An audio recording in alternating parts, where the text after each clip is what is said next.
everybody. Morning. I want to thank you for coming out to Philadelphia Military Academy this morning for a great announcement that is always with the best interests of our students in mind. Dr. Watlington was called out of town on an emergency, so he will not be here. So yours truly will be standing in for him. I want to acknowledge Board President Cecilia Thompson, who is always here. Just stand up so everybody can see you, that you're present to support us, and we really appreciate it. A few months ago, really it was at the end of last year, Dr. Watlington was here to acknowledge Cadet Colonel Fahim Bailey Taylor. Where is Cadet Colonel Fahim? There you go, Fahim Bailey Taylor. He came in on his spring break to be a part of this announcement. Let me tell you why he was acknowledged. He was selfless, he had personal courage, and he was quick thinking in a life-changing situation. It earned him the Junior ROTC Medal of Heroism, the highest United States Department of Army medal awarded exclusively to Junior Army Reserve Officers Training Corps cadets. The principal is coming in now, along with the cadet colonel I was speaking of. It was a proud moment, no doubt, for him and his family, as well as the school, PMA, and the district. While his heroic act is a reminder that what our students do in frightening circumstances can lead to life-altering results, the fact that he was in that situation, he didn't think about himself, but he thought about a friend, and he began what has become a devastating reality for what students face when they leave our buildings each and every day. You know, we can't control what happens off school property. We can't control what happens outside of our schools. But we know that our schools are safe havens, and we want to reemphasize that. Our schools are safe havens, that no matter what, children are showing up and they're experiencing a great 21st century education. So I'm thrilled to be here today to talk about a brand new partnership between the School District of Philadelphia as well as the Philadelphia Police Department. That's why you see Commissioner Bethel here. That's why you see several members of our esteemed police force here. Trauma can have a significant impact on students' ability to learn and build positive relationships. So we're eager for this partnership to bring enhanced collaboration, trauma-enforced engagement, and heightened staff sensitivity. We cannot accelerate Philadelphia without caring for the whole child, and that means providing vital services and supports for when they experience an incident outside of school. Join me in welcoming now to the stage the principal of the Philadelphia Military Academy.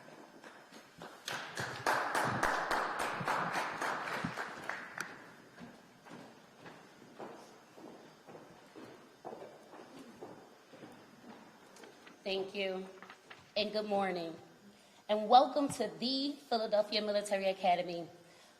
I am the very, very, very proud principal of one of 11 free public military academies in the country. Our academy is situated right near the campus of Temple University, in which our cadets attend for dual enrollment programs. Today, I am joined by two of our top free high-ranking cadets, Cadet Colonel Bailey Taylor and Cadet Command Sergeant Major Porter. Our school is unique because we are cadet-led. Our cadets are at the center of everything we do here at the Academy. They are a representation today as how dedicated our students are to our core values as an Army program. I am excited about the Handle with Care initiative because, as the old African proverb goes, a child who is not embraced by his village will burn it down to feel its warmth. And I can speak for our cadets, that is what we feel daily. The children that are being lost, who are falling through the cracks, who are not being embraced by their village, but here at the Philadelphia Military Academy, we are dedicated to serving and supporting each and every one of our cadets and their families as they travel to our school from across the city. With that being said, today I welcome our esteemed guests, including Board Member Cecilia Thompson. At this time, I'll bring Ms. Monique Braxton back to the podium. Thank you. Thank you so much, Principal Ali. This venture was really the brainchild of Commissioner Bethel. He's going to come up now and share more about his vision.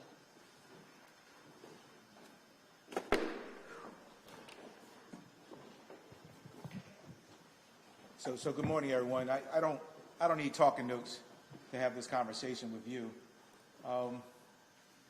2017, I remember reading an article, an op-ed written by Commissioner Ross at the time, talking about the impact of violence in our community. And the op-ed was "Gun Violence Touches All of Us," and he wrote that in November 2017. At the time, I became familiar with a program called Handle with Care, in which it enabled the Auburn Police Department, once they were in a property or encountered a youth who was has seen something traumatic in their lives, or would be able to notify the school district, so they were aware when that child arrived at school, they could do something with him or her. And that was spawned a conversation almost 7 years ago around how we would be able to create a program to be able to fill that gap, and part of that. And so I'm so very grateful to Dr. Jamie Banks, who is here today, who will be leading that work, as well as others who are here as well. Dr. Brandy Blasco, before I even begin to start, she came on my team as a researcher and was actually created the grant. Because she knew my vision. I kept saying, I want this program. I talked to Dr. Banks, I want this program, and she was able to bring it forward, and I'm so internally grateful for that. We're here in the 22nd District, where Captain Michael Goodson is here at the end, a 4.3 square mile area that has seen some of the highest level of violence we've seen across the city. In 2021 alone, there were 70 individuals killed and over almost 300 individuals shot in a 4.3 square mile area where many of our schools, I believe we have 15 schools here. So I want all of you to imagine the level of violence that our kids are exposed to on a daily basis.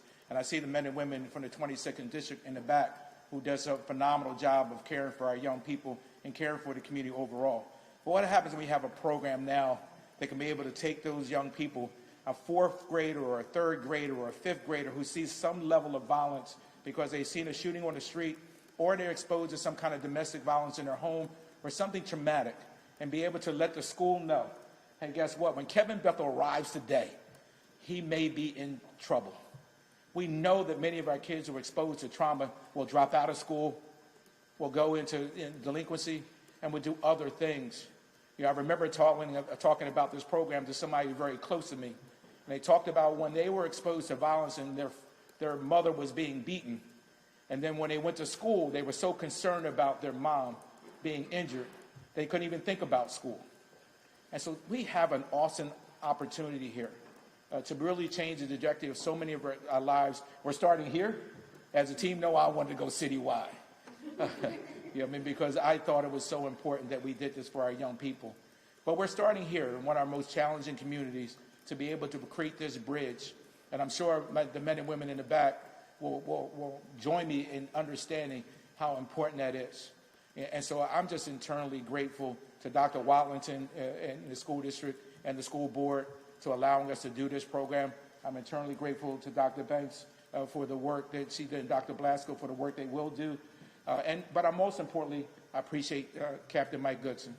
At the end of the day, I called him and I said, I want to do this program. And first thing he says, when, where, why, and how. Because we both have grown up in this department, and we both know, as young people growing up in the community, young people who come from Philadelphia, know what we've been exposed to in our lives. And we know that if we can do something different, we can change the child's trajectory. And so with that, I just really, really wanted to say thank you to everyone. This has been a dream of mine for I don't know how long. And just see it to come to fruition and be able to move it forward and be able to change lives. So just stay tuned. This will be a pilot here in the North Central. But I think as we move through this process, it fits very directly into the mayor's charge of making this a safer city, working with our young people in different ways. And I'm just honored to be a part of this journey and where it takes us. So thank you, and I'll turn it back over to Monique.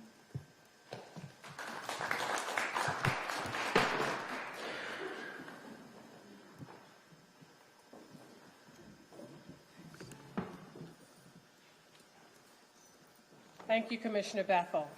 We're now going to be joined by Deputy Chief of Prevention, Intervention, and Trauma, Jamie Banks. Good morning, everyone. My name is Dr. Jamie Banks, and I'm Deputy Chief of Prevention, Intervention, and Trauma at the school district. My office's mission is to make sure that students are able to access education in learning environments that meet their mental, behavioral, and social emotional needs. And so childhood trauma can occur when our youth experience stressful incidents. And these incidents are everything that the commissioner just shared, everything from witnessing motor vehicle accidents to domestic violence to assaults. And they have to still go to school and class carrying this burden on their shoulders, right? They're still expected to function and continue with their day. And this level of stress can interfere with their ability to succeed, to have positive relationships, to make friends and do what they're slated to do in our school buildings. And so it leads to behavioral issues. It can lead to dropout. There's multiple things that can occur when this stress just sits on their shoulders. And so the amazing thing about Handle with Care is that we are looking to help our students during these times. There's so many situations where we may not know, but now we will know. And so if this event occurs, if they should witness some sort of incident, the school will be informed, and then the school gets to wrap around that child. It says, handle that child with care today. Whatever that means, what they need, right? They may be sleepy. They may be not as motivated as they normally are. But let's check in on them. Let's give them supports. Let's check what supports they already have, right? If they need more supports, let's then make referrals to additional programs for that student, that family. But most importantly, let's be there for them. We are so thrilled to launch this. I think it was 4 to 5 years ago, the commission and I had our first conversation about this and wanting to bring this to our district, to our city. And I'm so happy that today we are doing it. And so we are going to work hand in hand with the 22nd precinct to really wrap our arms around our students and families because they all need it. So with that, thank you. Let me also acknowledge our interim chief of Office of School Safety, Craig Johnson, is here with us today. And I know that some of you have asked to speak to students. Okay.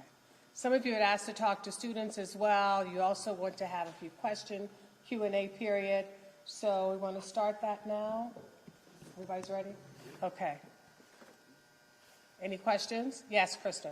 I wonder if you could talk a little bit about the nuts and bolts. So let's say a traumatic event occurs.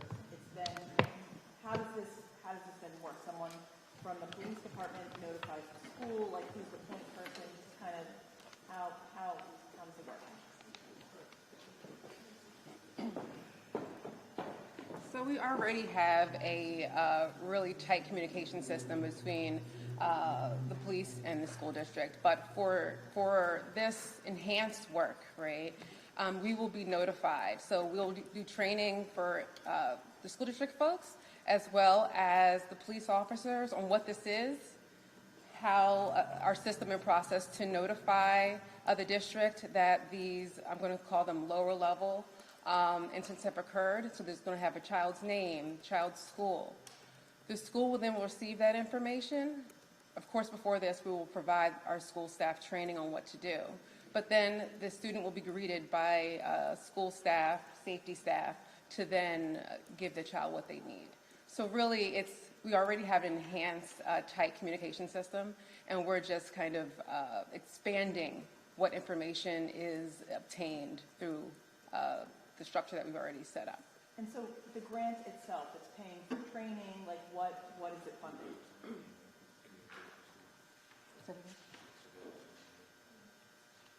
Yes. So the grant is paying for training. It's also paying for additional staff to support communications between the district as well as the police. We have, I'm looking at one of our new hires right away that is ready and to get into this work, that will help make sure that we have tight communication as well as training on both sides are meeting the training needs.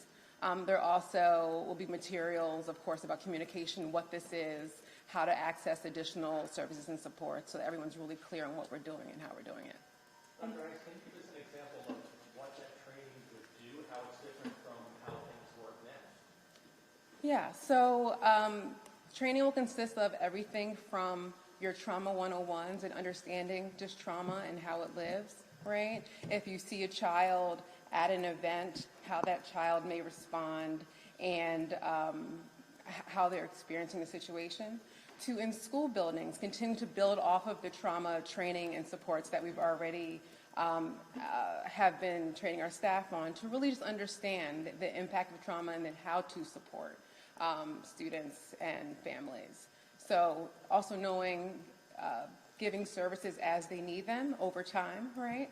Maybe sometimes the idea is that you may give a family 4 million different options, but maybe it's continuing to check in with the family over time to make sure that they have what they need and have services when they need them versus front-loading them. So a array of trauma-informed topics for both parties, both sides. You touched on this, but what will it look like outside of the school buildings? As you said, a lot of these incidents are happening outside of school, outside of school hours. So how does that service continue with the Are you saying the services or just the notification? So this will be a 24-hour, 7 days a week, 365-day process. Obviously, when school's out, that'll be during the summer. They'll have to go to a different element. But the objective is that if at 10 o'clock at night, an officer walks into a significant domestic situation where he has a first grader and a fourth grader in there who he or she identifies as being exposed to something very traumatic in that space, that information would flow, one, to the liaison that's been hired for the 22nd District. That liaison will then reach out to the team here at the school district to set up the notification to the school. So that'll be happening on a cycle, 24 hours, 7 days a week. Even if something happened 2 o'clock in the morning, we'll be queuing that up so that the information will be readily available first thing in the morning so the school may be aware. As far as the services outside of the school, I mean, the doc can come back and talk about the continuum of services they have that go beyond just the school setting. Yeah, the services that they'll be first we'll look at what services they already have, right? And pulling in those services. And then if additional services are needed, we will connect them to the community services to support them. So it's not just services in the school building. We're really trying to wrap around the student and family and provide whatever services are needed. You said you will be continuing this over breaks and on summer breaks, or is that going to look? The process will be slightly different during summer because they're not in school, but we will continue to use our supports to kind of reach out and do connection. Another nuts and bolts question. When will this begin? And is this go simply in the 22nd District, and how many people are involved? 22nd District, 15 schools we're piloting. As Commissioner said, he wanted us to go all district right away. And so that's our goal. So after we finish this round, we want to expand, but we're starting with the 15 schools in the 22nd District. This is our planning phase, and so we will be actually going live this summer into the fall. July 1st after the district, right? July 1st? Yes. So will everyone in the school be trained, and will this be a joint training for all teachers, or how is that going to work? We're still building out some of the details of that. There will be a base training that, of course, teachers and all staff, and not just teachers, also our climate staff and everyone who's really interacting with students will have. There will be a specific team of folks in the school that will get even more enhanced training, that will be notified and making some of the referrals and things of that nature for the student. So there'll be tiered training depending on how you are interacting inside of the program. And clearly, this is an established program. You're building off a model that already exists. Where has it been used? Your understanding of the model. Where has it been used, and to what effectiveness? Yes, I'm going to pass it to Brandy to answer this question, but it was founded in West Virginia But there's many cities, even some cities in PA, that are doing it now, but I'm going to have her answer that question.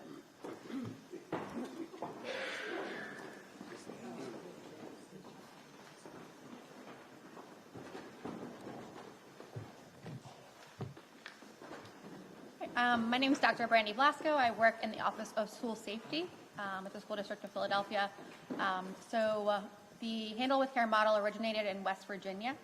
So they are using it statewide in West Virginia. In Pennsylvania, we've met with several locations, for example, like Lehigh Valley. They are implementing the Handle with Care model as well in Pennsylvania in several counties. What makes us unique is we are the first actual nationwide Handle with Care model doing it within the school district. So we're doing it from inside out versus, for example, the counties that we've met with in Pennsylvania, they are using outside community agencies to implement it, and so they struggle a lot in terms of access to data and doing evaluations on the programming. To date, there has been one evaluation done, which is in West Virginia.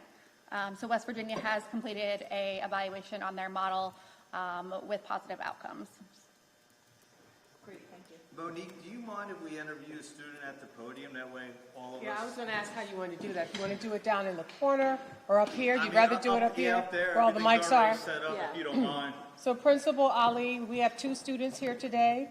Would you like for both of them to speak? They can alternate. Okay? Thank you. No worries.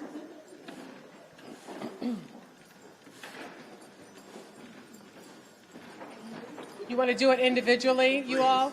Please.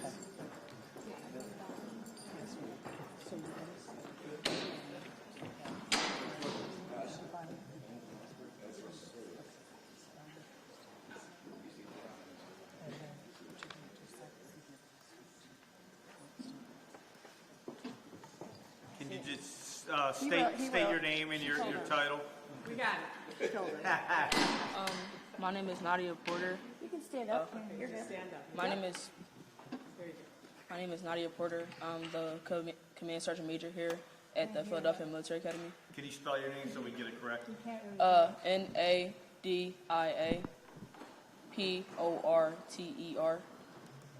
Project like you're outside. Okay. Do you want to... My name is Nadia Porter. I'm the Command Sergeant Major here at the Philadelphia Military Academy.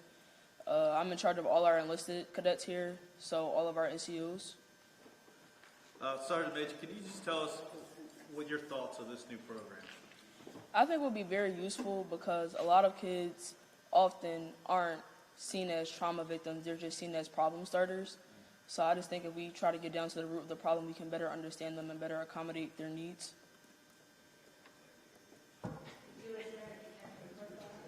I live in West Philadelphia, ma'am. Commissioner was talking about, the crime that specifically this area is seeing, and do you think specifically, this neighborhood would benefit from these types of services? Definitely, I've seen some crazy things up here that I haven't seen anywhere else. So I would think this community needs it the most right now compared to other communities. As a young person and you see these crazy things, how does that affect you and your peers? I can't speak for my peers, but me personally, I just feel a sense of sadness knowing that my fellow peers are going through the same thing, and I can't really help them the way I want to. So. What kind of things do you think would help young people like yourself? Obviously, there's this money and there's programs, but what are the specific things you think young people need right now? Someone to talk to, someone to be there, a good role model. Is that all? You're great. You want to... Okay, I guess I'm up. Okay, your full name, title here. My name is Kaheem Bailey Taylor. Do I need me to spell it out or no? Yeah, spell it out. KAHEEMBAILEY-TAYLOR, and I am the brigade commander here at the Philadelphia Military Academy, meaning I oversee all of the cadets here. Who got the first time question? You're a colonel, or what's your... I'm a colonel, yes. Thank you. Questions? Yeah, I mean, we just kind of similar thoughts. What do you think this could go towards for young people and what they need? So after seeing the shootings down at Emotep and Northeast, I think this program will bring some hope to the youth. We always wonder here why our kids, skip class, why they're failing, why they come late, and it all starts with having that communication with them. Every conversation that I have with my cadets, I always tell them that you have to bring a seat to the table. Bring a seat to the commissioner's table, to the mayor's table, and let your voice be heard, because only you know what you need at that time. What are some of the concerns that your cadets are bringing to you about what they're facing? I mean, some of the concerns are just walking to and from the bus stop, getting on the train, coming all the way from, South Philly down to North Philly. That is the biggest concerns that we have right now. And how do you feel about that? Hearing that they're just scared? As the commander, right, I'm in charge of less than 400 cadets here, and my whole goal is to, make all my cadets here, how can I say this, better. But I can't be 100%, and I can't, succeed as a leader without my cadets, feeling safe here. Any further questions? Yeah, just obviously you two are standout role model students and are not afraid to speak up or voice your concerns or what's needed. But what about some of the students who don't feel as empowered? What can people do to help those kids? The ones who feel like maybe there's not someone who cares, or maybe they don't feel as emboldened to speak up about what they need.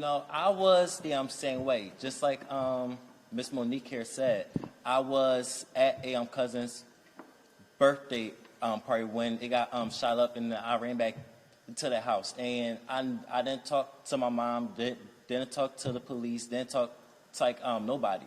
But I came here to this school day after the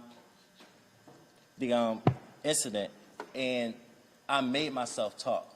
I went to the people that I know had my back and had my best interests, and I really let it out, and that's where it really starts. In order for us to gain help, we have to want help. Us young black men, we have this thought that we can't be vulnerable, and that's how most of us fail. Thank you for sharing and being vulnerable with us today. We really appreciate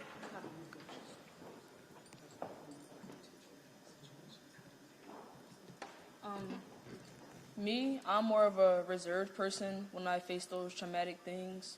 And a method that I use is isolation. That may not be the best at times, but I also have people that I do trust and know when to confide in things. And I also know that if I harbor things, then I cannot be the best leader that I could possibly be. Also, that if we have a bad day, we're going to make someone else's day bad. And that hurt people hurt people. So I just try to put my best foot forward and be most considerate that I am responsible for other students here. Also, that we're human at the end of the day. Everyone goes through everything in life, so we just have to go through these things and get through them. Well said. Thank you so much.